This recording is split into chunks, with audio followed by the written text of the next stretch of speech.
Jembatan Ampera dan pelataran Benteng Kota Besar yang biasa dipadati warga saat malam pergantian tahun akan ditutup Polrestabes dan Pemkot Kota Palembang. Jembatan Ampera ditutup dengan memasang pagar pembatas di kedua ujung jembatan.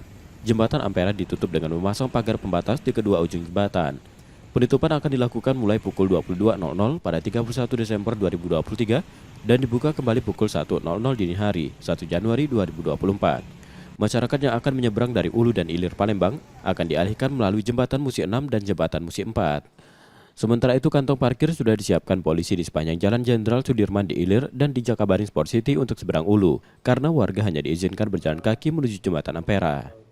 Mulai tanggal 31 pukul 22.00 hingga 01.00 tanggal 1 Januari 2004 akan dilakukan penutupan.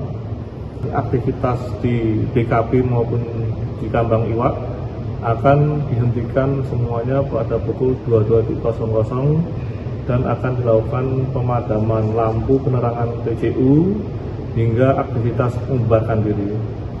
Karena konsentrasi kita nanti dalam penyambutan tahun baru itu akan ada di sepanjang pedestrian Sudirman atau Cindis sampai kepada air mancur. Polisi mengimbau warga agar tidak menyalakan kembang api dan petasan saat malam pergantian tahun. Yudi Keswanto, Kompas TV, Palembang, Sumatera Selatan.